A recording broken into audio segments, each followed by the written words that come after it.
very sad honor, but an honor to be here with all of you today, remembering a remarkable person, remembering Bob's life. We are here today most of all to both honor Bob's memory and begin the process of thinking about all of the many wonderful ways he touched the lives of his family and friends and people he interacted with in the world.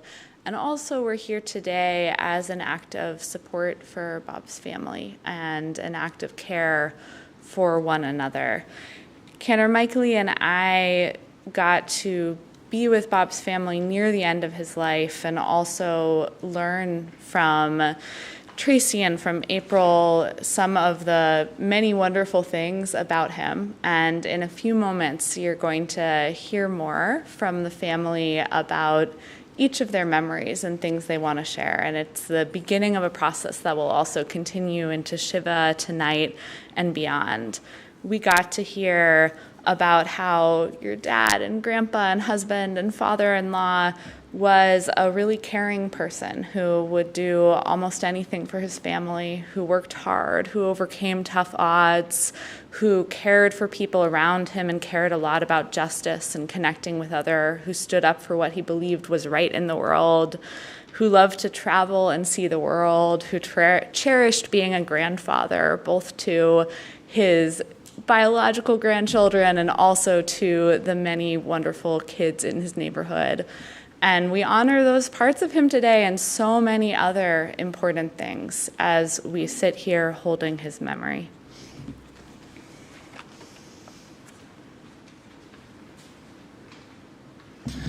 We're not the first and not the last to have walked this path of grief and mourning. And so there are many teachings and pieces of liturgy and prayers and poetry from our Jewish tradition that helps us to move through this moment and experience grief. One of those prayers is Psalm 23.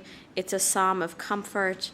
I'll first share this psalm in Hebrew through a song and then share the English translation of these ancient words of comfort.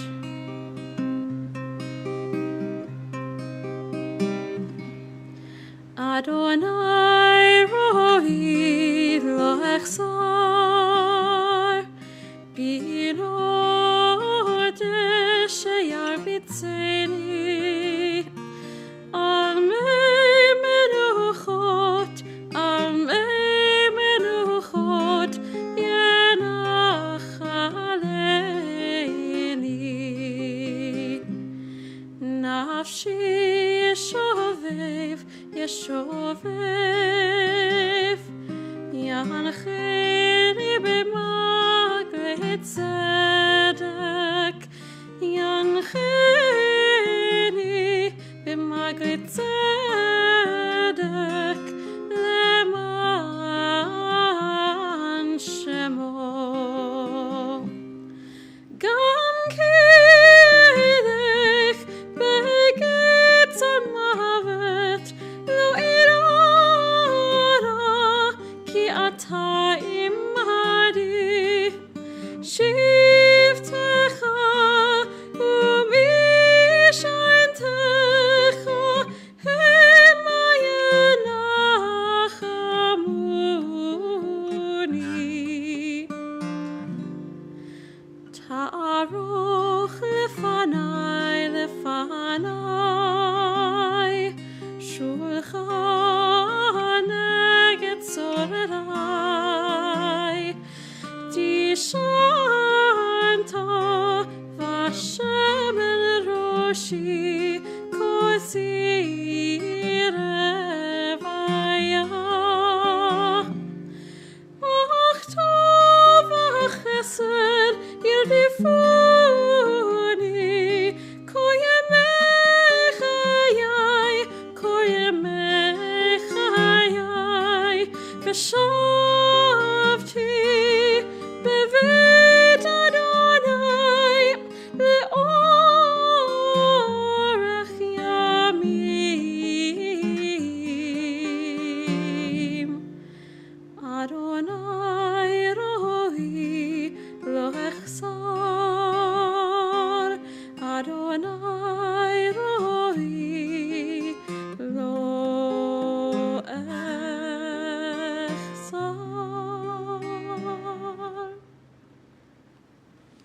Adonai is my shepherd, I shall not want. God makes me lie down in green pastures, leads me beside still waters, and restores my soul. You lead me in righteous paths for the sake of your name. Even when I walk in the valley of the shadow of death, I shall fear no evil, for you are with me. Your rod and your staff comfort me. You have set a table before me in the presence of my enemies. You have anointed my head with oil. My cup overflows. Surely goodness and mercy shall follow me all the days of my life, and I shall dwell in the house of God forever. It's time now to hear from those who knew and loved Bob the most and the best, his family. I'll invite them all up now.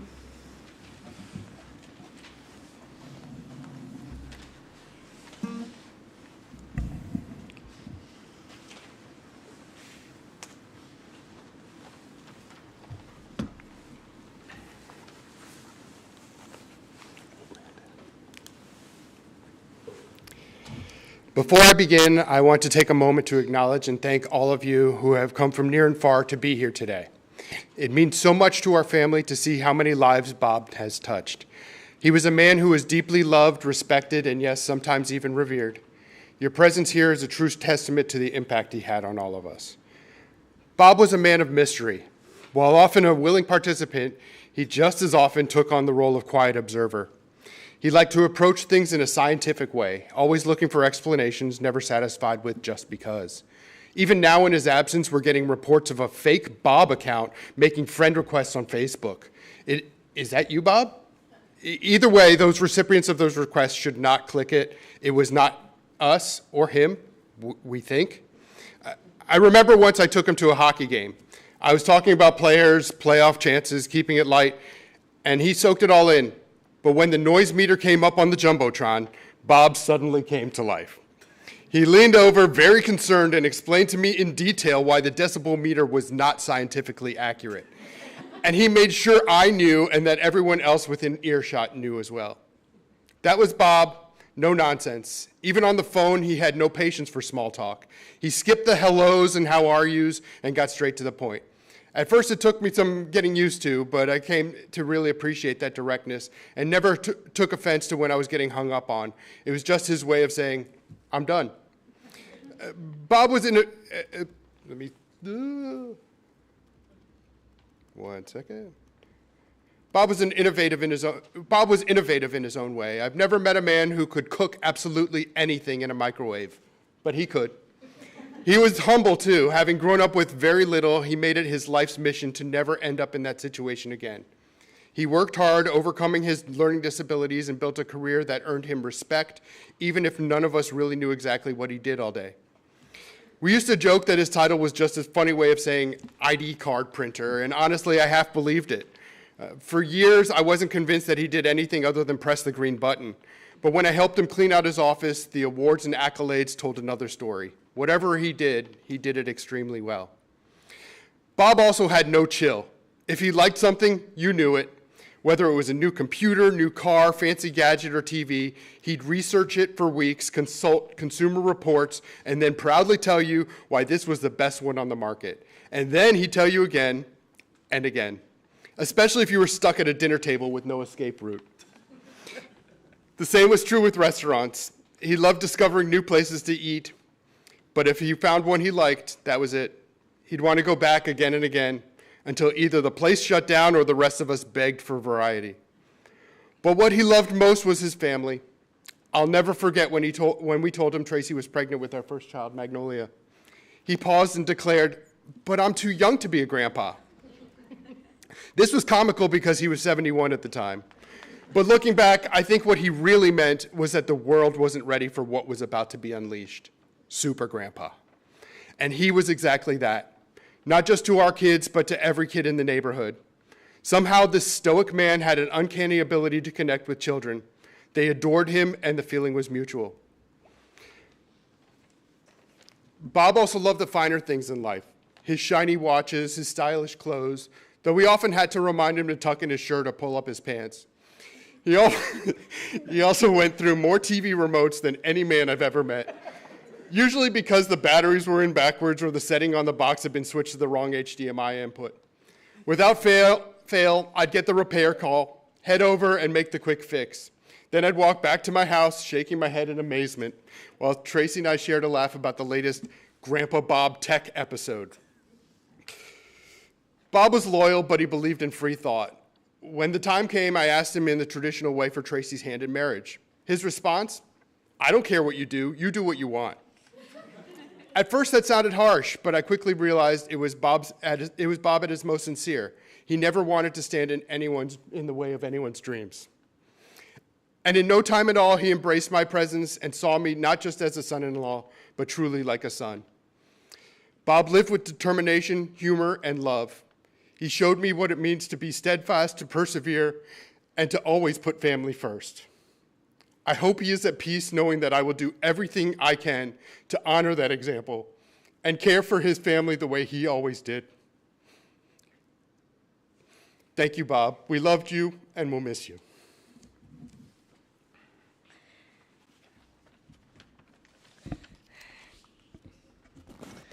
I played with Grandpa. I played chess with Grandpa. He always left me think. Sometimes I didn't win the game. Sometimes it was quick.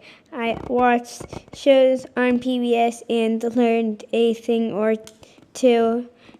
Grandpa laugh with me, and I like to laugh too. We played outside together. We ran and jumped and swang. We always made time for me and always had some fun.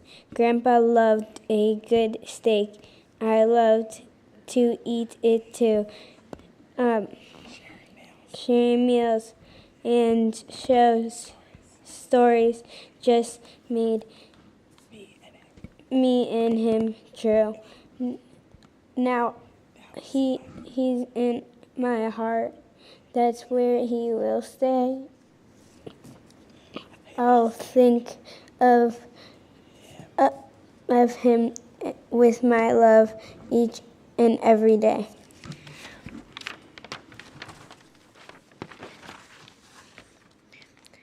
I will always remember when Grandpa took me to work with him.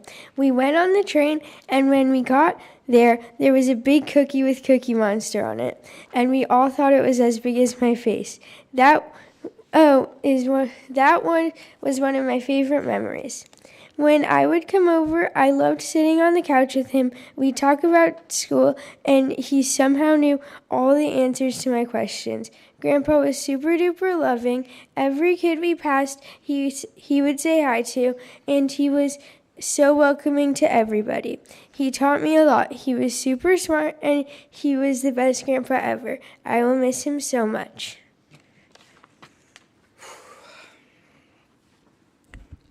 Robert Joel Belluck was more than a husband, a father, and a friend. He was the world's best grandfather.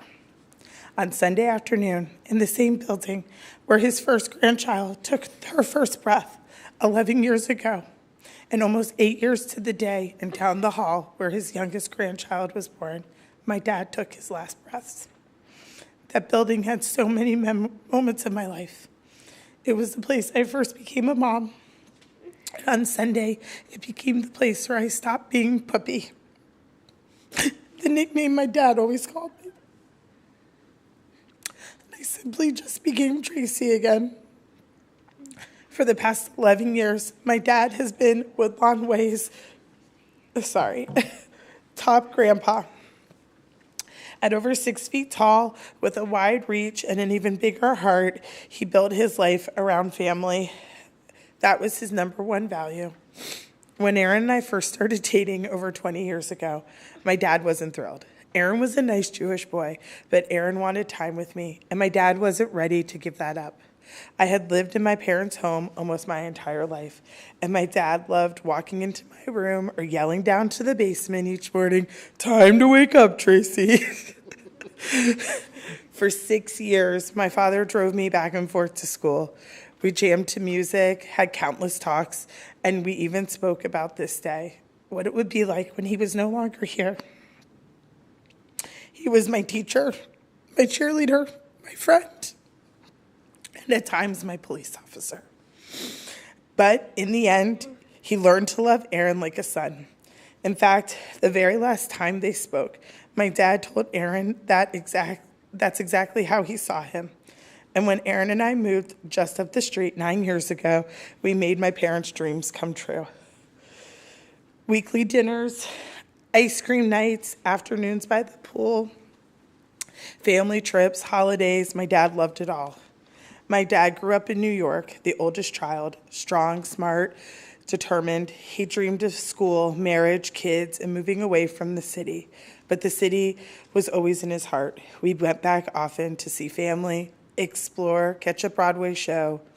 My dad was a pro at finding tickets and stretching a dollar. One night after seeing the Will Rogers Follies, he turned to me and said that this was the best night in the theater he had ever had. We would go to the Kennedy Center and dance in the aisles and laugh the whole night. He loved Wolf Trap as well. Summer nights under the stars reminded him of his own childhood by the water. He even took Noli to her first concert there. She saw CeeLo Green.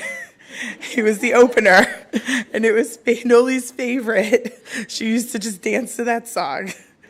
My dad was the world's best grandfather. He poured his whole heart into his grandkids, and they knew it.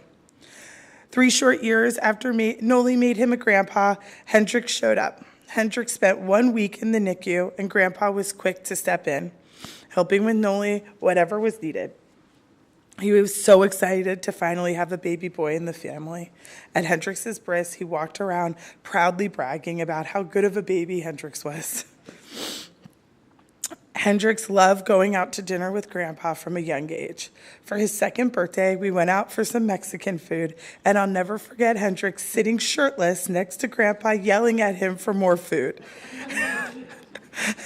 Hendrix loved being outside, and we even put a bench out for Grandpa so he could sit and watch the kids play. They would fight for his attention, and he loved every second of it. With Noli, he had a way of making every little thing feel big, from concerts to Wolf Trap to sitting side by side and just talking. Grandpa gave her his full attention. The kids grew up knowing he would be there at every recital, every concert, every jump rope show, every field hockey game, because that's who he was. And for so many people, COVID pushed families apart. But for me, time was a gift. Yes, life with 2 kids was hectic, and during COVID, we added Tate to the mix, giving my dad a 3rd grandchild. Tate would go over to Grandpa for dinners, TV time, and even the occasional sleepover. He was always ready with the biggest hugs, and he never held back with Grandpa. During COVID, me and the kids spent so much time at my parents' house. We had lunches with Dad, movie nights under the stars, and dinners together multiple times a week. In the darkest days, I told my mom to hold tight to those moments because soon the kids would be back in school, busy with activities and friends, that this was bonus time, and it worked. We kept our circle close, we kept Dad safe, and he never got sick. Many people would never want to return to those years, but I would love to time travel back to dinners together a few times a week, movie nights, and the very best hugs in the world from my dad. He had stories from his youth, like being a lifeguard in New York City and saving lives, though he rarely bragged about it. His dream was to move to California after his service time, but then he met my mom. After their first date, plans changed. He told my mom that he wanted a few kids, and my mom said no. But his love was so strong, he agreed to just 1. He always said I was enough, sometimes with a smile and sometimes with a wink. My dad was proud of me no matter what. He never missed a concert, a recital, an open house. In junior high, he was the only dad there for many things, and I never forgot how much that meant. Even last year, when he was moving just a little bit slower, he braved the cold to watch Noli's jump rope performance. His pride in his grandchildren was endless. After he passed, Noli asked if she could stay back with me after everyone had left. She called her friends and we sat together. I asked her why she wanted to stay. She said, Grandpa isn't here anymore, but he's still right next to us. I just wanted to hang out with him one more time.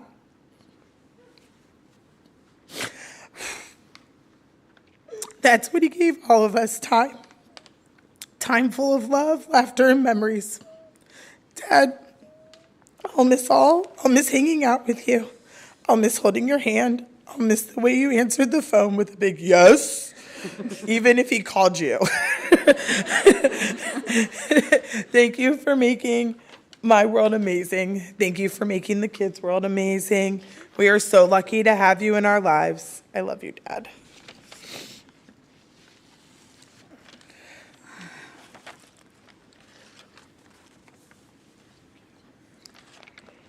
I stand here today with a heavy heart, trying to put into words what Bob meant to me and to our family. It's not easy, because how do you capture a life so full of love, devotion, and presence in just a few minutes?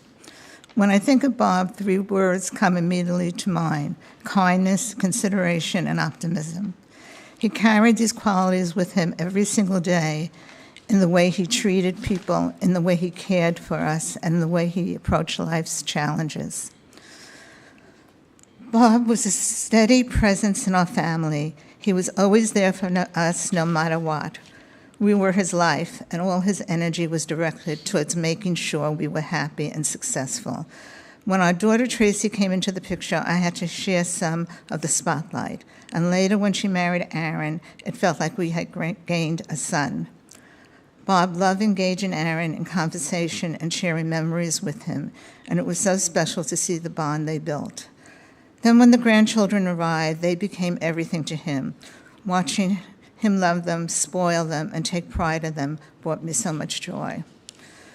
Bob had his passions. He loved watching the news, keeping up with politics, traveling, and above all, eating. It's true, once he found a restaurant he loved, he went back again and again until either he was tired of it or the place just closed down.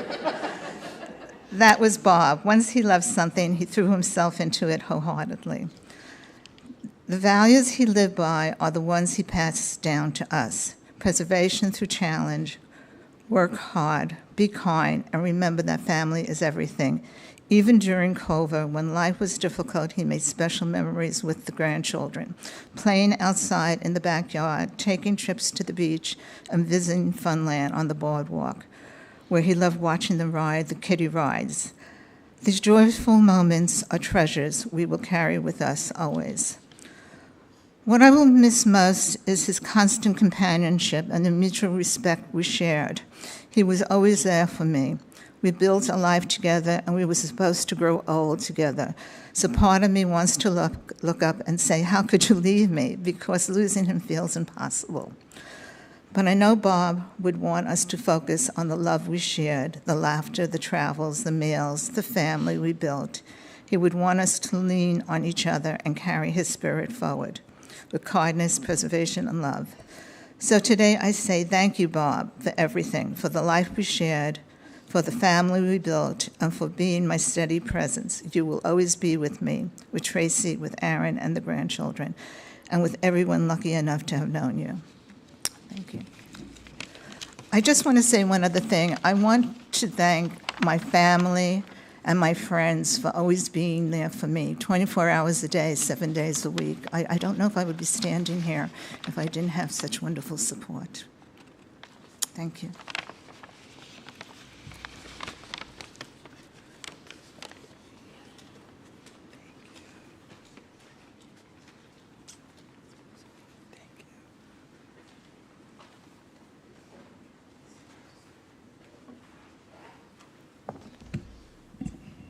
I feel so fortunate, as I know everyone here does, to have heard those beautiful stories and memories of Bob and hear about the beautiful family that you all continue to share, that he really built with all of you. You were talking about how Bob loved to look up at the stars, loved to look up at the stars at Wolf Trap, loved to look up outside. It reminded him of his childhood, Well, as so many of you said in your speech, even though he's not here physically, he'll always be with you. And I hope when you look up at the stars now, you'll see him as a guiding light and a presence in your life. There's actually a poem that likens, take that tissue box. There's actually a poem that likens those we've loved and lost to those stars in the sky that guide us home. So I hope whenever you look up, you'll be thinking of him lighting your path. There are stars up above, so far away we only see their light. Long, long after the star itself is gone. And so it is with people that we loved. Their memories keep shining ever brightly, though their time with us is done. But the stars that light up the darkest night, these are the lights that guide us as we live our days. These are the ways we remember. We remember as we live our days. These are the ways we remember. We remember. יש כוכבים שאורם מגיע ארצה, רק כאשר הם עצמם עבדו ואינם. יש אנשים שזיו זכרם מאיר, כאשר הם עצמם אינם עוד בתוכנו. אורות אלה המבהיקים בחשכת הליל, הם שמראים לאדם את הדרך, as we live our days. These are the ways we remember. We remember.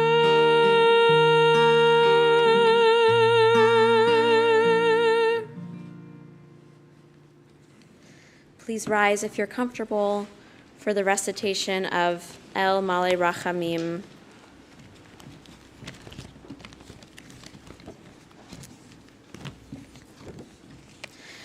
God of abundant mercy, God most high, may the soul of our loved one who has gone into eternity find the gift of perfect peace in your embrace, with the holy and pure, whose light shines like the radiance of heaven.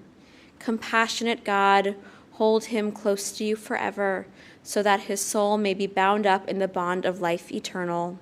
May he find a home always with you, and may he rest in peace. And together we say, Amen. El Malei Rachamim, shochen b'meromim, hametzei menucha nechona, tachat kanfei hashchina, b'malot kiddushim u'teorim, kezohar harakia mazhirim. Et nishmat Yoel ben Ruth veLuis, shehalach leolamo, began Eden tehem menuchato. Ana ba'al harachamim, hastirayim beseter kenafecha leolamim, utzror bitzror hachayim et nishmato. Adonai hu nachalato, ve'anuach ve'shalom al mishkavo, ve'nomar Amen. May the love and eternal connection of the divine and the connection of our souls give us strength as we recite these words hallowed by time, sanctifying the name of God. we honor the memory of Bob.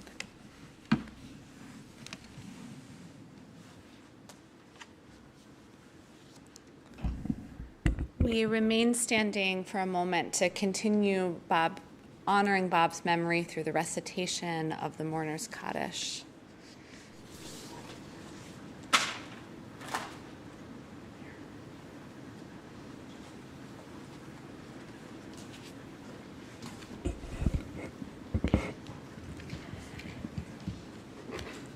Yid Gadal Vid Kadash Shemei Rabbah Be'alma Divrach Hirte V'Yamlich Malhute V'Hayehon Uv'Yomehon Uv'Chaye D'Chol Beit Yisrael B'Gala V'Zman Kari V'Imru Amen Yehe Shmei Rabbah Mevarach Leolam Ameh Amaya Yitbarach V'Yishtabach V'Yitpa'ar V'Yitromam V'Yitnaseh V'yitadar v'yitale v'yitalal shemed kutsha brichu le'ela min kol birchata v'shirata tushbechata v'nechemata damiran be'alma v'imru amen yehe shlama rabba min shemaya v'hayim aleinu ve'al kol Yisrael v'imru amen oseh shalom bin romav hu yaseh shalom Aleinu ve'al kol Yisrael v'imru amen. May the source of peace send peace to all who mourn and comfort to all who are bereaved, as together we say again, amen. Please have a seat.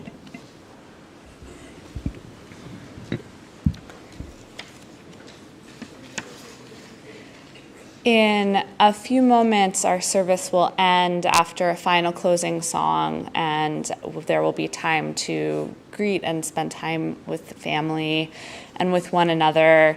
We have two quick announcements. The first is that there is Shiva tonight and tomorrow night, beginning at 6 p.m. at April's house. And tonight there will be a Shiva Minyan starting at 6:30 p.m. So that will be, you can drop in whenever, and the 6:30 slot will be the more structured remembrance part of the evening. Additionally, donations in Bob's memory can be made to United Hatzalah. And we continue to hold Bob's family and all of you in our hearts as we navigate this time.